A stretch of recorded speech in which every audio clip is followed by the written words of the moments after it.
Bienvenidos a esta nueva entrega de la cátedra Taller de Montajes Electrónicos de cuarto año. Nuestro tema de hoy, transistores bipolares, comúnmente denominados BJT. Un transistor bipolar está formado por tres regiones semiconductoras dopadas.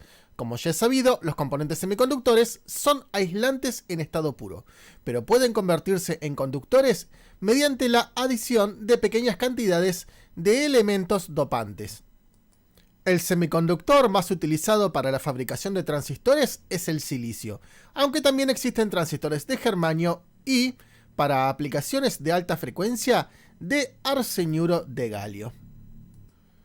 Un BJT se compone de dos regiones del mismo tipo, N o P, separadas por una región del tipo contrario. Cada una de ellas está conectada a uno de los tres terminales del dispositivo llamados emisor, base y colector. Dependiendo de si la región es separación del tipo P o N, se habla de transistores bipolares tipo NPN o PNP. La figura muestra una representación conceptual de la estructura de un transistor de unión tipo NPN. La base del tipo P tiene un dopaje débil y de gran resistividad, que separa las regiones semiconductoras del tipo N. La unión base-colector es mucho mayor que la unión base-emisor. Debido a ello, y a que el dopaje del emisor es más elevado que el del colector, los transistores de unión usualmente son asimétricos, es decir, sus terminales emisor y colector no son intercambiables. Un transistor puede considerarse como la unión de dos diodos que comparten un único ánodo, en el caso del NPN, y por lo tanto contiene dos uniones semiconductoras, la unión emisor-base y la unión base-colector, las cuales pueden ser tratadas como diodos comunes. Recordemos que esta representación es solo un ejemplo, y no podemos fabricar un transistor utilizando dos diodos comunes porque no funcionaría. Es solamente para su representación, y en la imagen tenemos la comparación con la juntura con las zonas que forman un diodo común. En funcionamiento normal, la unión emisor-base está polarizada directamente. Esto quiere decir que la región N tiene un potencial eléctrico inferior a la región P.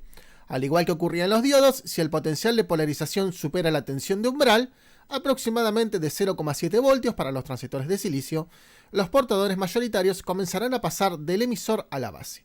Una vez ahí, los portadores provenientes del emisor son captados por el colector, ya que la unión base-colector se polariza inversamente, y abandonan el transistor por este terminal. La diferencia entre un transistor NPN y uno PNP radica en la forma en que son polarizados. En el caso del transistor NPN, el conector se conecta a una tensión positiva con respecto al emisor, en tanto que la base se polariza también con tensión positiva, tal como vemos en la imagen en la figura A. En el caso del transistor PNP, el colector se conecta a una tensión negativa con respecto al emisor, en tanto que la base se encuentra polarizada también con tensión negativa, y es el caso de la figura B, en donde vemos la polarización de un transistor PNP. Observen la diferencia entre ambos elementos NPN y PNP en la posición de las baterías. Fíjense que el más y el menos se encuentran intercambiados en las dos figuras. La corriente que circula a través de la base es muy inferior a la que circula entre el emisor y el colector. La relación entre ambas corrientes es prácticamente constante para cada transistor y viene dado por el llamado coeficiente beta. Este coeficiente establece una relación entre las corrientes de base y de colector. Así pues, las ecuaciones de las intensidades para un transistor polarizado de la manera esta son habituales, y podemos verlo en la figura en la imagen. En el caso de la ecuación 1, vemos que la intensidad de colector es igual al B, la beta, por la intensidad de base. En el caso de la ecuación 2, la intensidad de emisor es igual a la intensidad de colector más la intensidad de base, que es aproximadamente la intensidad de colector, ya que en la mayoría de los casos se desprecia la intensidad de base por ser muy pequeña. En el caso de la ecuación 3, vemos la relación de potencia de disipación en un transistor, que es la tensión colector-emisor por la intensidad de colector. Y con esta ecuación obtenemos la potencia disipada en el dispositivo. El transistor es un dispositivo complejo y existen muchas clases y modelos diferentes, cada uno con sus particularidades. Para poder elegir el transistor adecuado para un determinado diseño, es necesario conocer los valores que se utilizan habitualmente para definir el tipo de transistor y sus características. En el mercado existen muchos tipos de transistores distintos y de distintos fabricantes. A su vez, también existen transistores para distintas aplicaciones.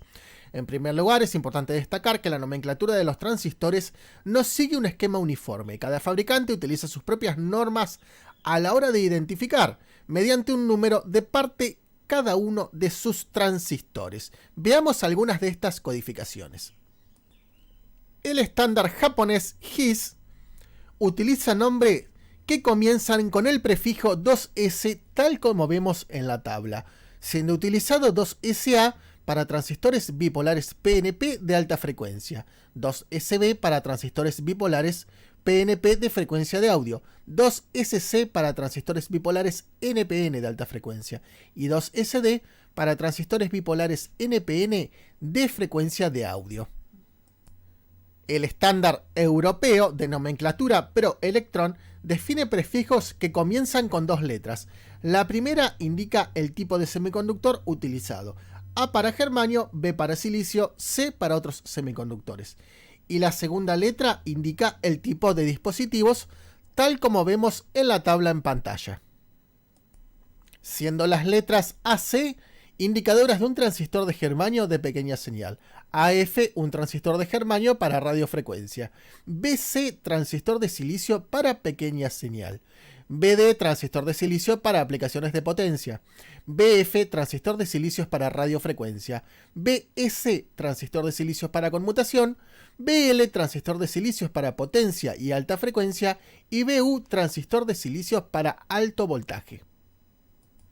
Un ejemplo típico, por ejemplo, son los transistores BC548, que son de utilización general, que utilizamos comúnmente en electrónica. Y en el caso de televisión, los BU208 o BU508, que son transistores de silicio para alto voltaje para salida horizontal. Las características de un determinado modelo de transistor están recogidas en su hoja de características u hoja de datos. Este documento lo proporciona el fabricante del transistor. Por lo tanto, para los modelos usuales de transistores, manufacturados por varios fabricantes diferentes, podemos encontrar distintas hojas de datos. Si bien los valores que indicarán serán muy similares, mas no idénticos, ya que hay diferencias entre los distintos fabricantes. Vamos a realizar una búsqueda de una hoja de datos.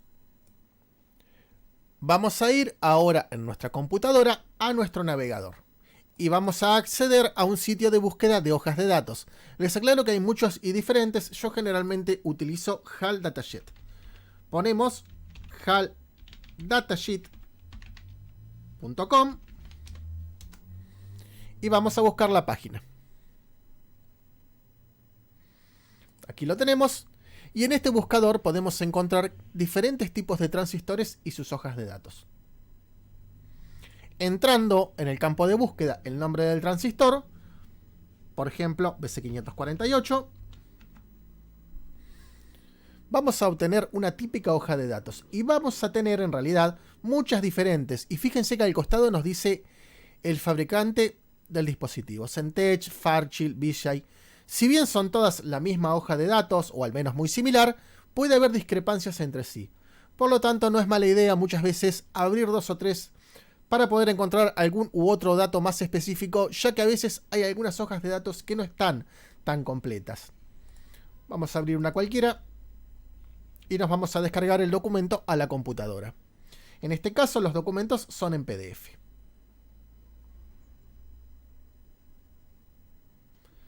Aquí nos muestra la hoja de datos del dispositivo, con sus características, el tipo de pacaje, la ubicación de los pines, colector, base y emisor, los voltajes máximos, las velocidades, la intensidad de corriente y muchas otras cosas más.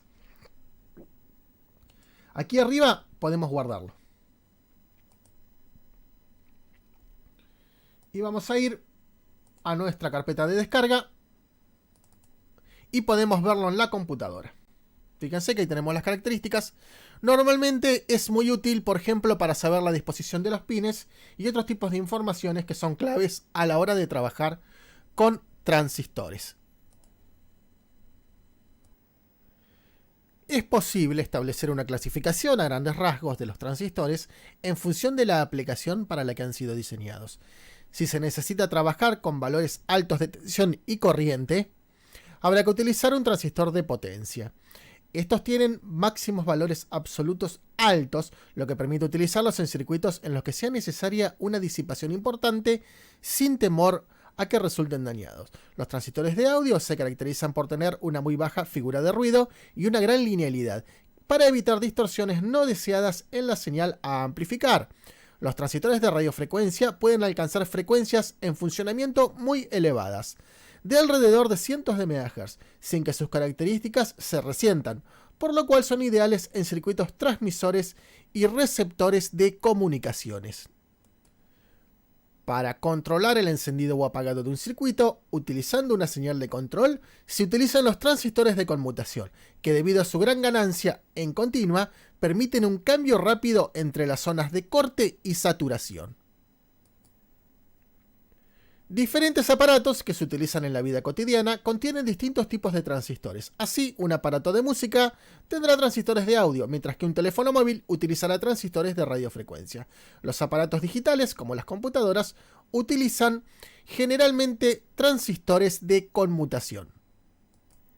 A la hora de probar los transistores e identificar sus terminales y saber si estos están buenos, si no están quemados, conviene chequear los diodos que lo componen. De esa manera, al igual que medimos un diodo que para un lado conduce y para el otro lado no, invirtiendo las puntas del tester, podemos medir los diodos que forman las junturas de un transistor NPN o PNP y saber si éste se encuentra en buen estado, así como identificar sus terminales.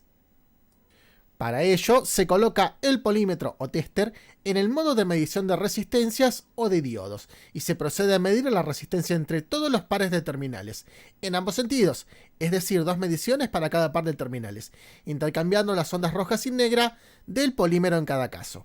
Hay que tener en cuenta que la resistencia de la unión semiconductora polarizada inversamente es muy elevada, idealmente un circuito abierto, mientras que la unión directa polarizada presenta una baja resistencia. Esto se resume en la tabla que vemos en pantalla. Así, con el tester, midiendo la resistencia en inversa y en directa, podemos decir si el transistor se encuentra en buen estado o no. Comparando las mediciones con la anterior tabla, se puede identificar el tipo de transistor, así como el terminal de base. Una vez conseguido esto, podemos identificar los otros dos terminales, sabiendo que la resistencia de la unión base-colector es levemente inferior a la de la unión base-emisor. Aunque esta resistencia no es muy elevada, o esta diferencia no es muy elevada, yo generalmente prefiero buscar la hoja de datos a la hora de identificar los terminales para no cometer errores. Vamos a realizar ahora una prueba de medición. Primero que nada, vamos a medir algunos diodos para poder hacer la comparación. Verificamos que el tester funcione siempre al comenzar. Unimos las puntas. Bien. Y ahora tengo aquí varios tipos de diodos distintos. Vamos a medir primeramente un diodo 4007, que es un diodo común de fuente rectificadora de baja frecuencia. Lo voy a medir de un lado y obtengo una lectura. 555. Si yo lo mido al revés, no tengo que tener nada, porque en el otro sentido no conduce. El diodo se está polarizando con la batería del tester. Y en la escala de diodos, nosotros lo que estamos midiendo es la barrera de potencial de la juntura. Sabemos que un diodo de silicio es de aproximadamente 0,5-0,6 voltios. Y en este caso teníamos una lectura. Fíjense, de 558. Hoy nos marcaba un poquito menos. Probablemente estaba haciendo mejor contacto. Ahora, en este caso estamos teniendo una caída de tensión de 0,55 voltios, lo cual es lógico para este tipo de diodo. Si medimos otros diodos, podemos llegar a tener caídas de tensión menores debido a la estructura interna. Por ejemplo, este diodo es del tipo Schottky de computadora y tiene una caída de tensión mucho menor, 0,15 voltios. Los diodos de alta velocidad generalmente tienen menos caída. Y con esta barrera de potencial, con esta caída de tensión, podemos identificar también qué tipo de diodo es. Si lo mido al revés, no tengo que tener nada. ¿Ven? Yo no lo estaba haciendo porque ya sabía que estaban en buen estado. Ahora, con el transistor es igual. Y lo medimos como si fueran dos diodos. Según la hoja de datos, habíamos visto que en este transistor, que es un BC558, teníamos colector, base, emisor. Vamos a medir utilizando el terminal de base.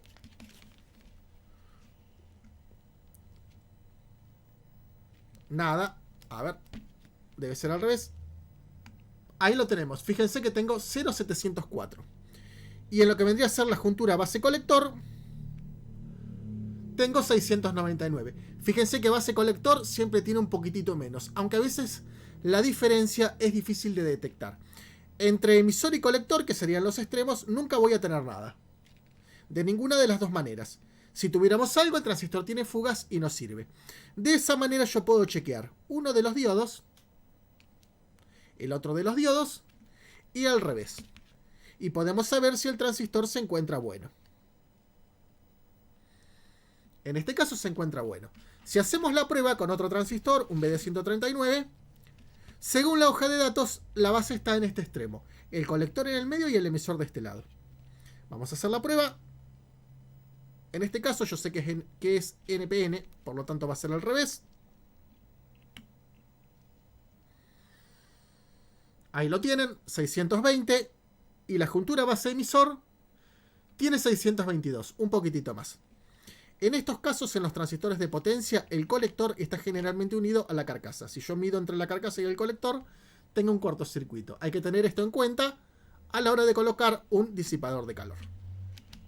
Y de esa manera podemos chequear si un transistor o un diodo se encuentra en buen estado. Los transistores BJT están disponibles en una amplia variedad de tipos de encapsulados para varias aplicaciones. Aquellos con pernos de montaje o disipadores de calor casi siempre son transistores de potencia. Normalmente se encuentran transistores de baja y mediana potencia en cajas de metal o pacajes de metal o plástico. Esta clasificación de encapsulado es para dispositivos de alta frecuencia. Para transistores de uso general se suelen usar encapsulados del tipo plástico o metálico, tal como vemos en la imagen. En la siguiente figura vemos algunas configuraciones de transistores de potencia. La pestaña metálica o la caja de metal es común al colector y está conectada térmicamente a un disipador de calor para la eliminación o evacuación del calor generado. Observe cómo se monta un pequeño chip del transistor en el interior de un encapsulado mucho más grande. En sí, fíjense que el chip es mucho más pequeño, pero la cápsula es mucho más grande y robusta, adecuada para las altas temperaturas.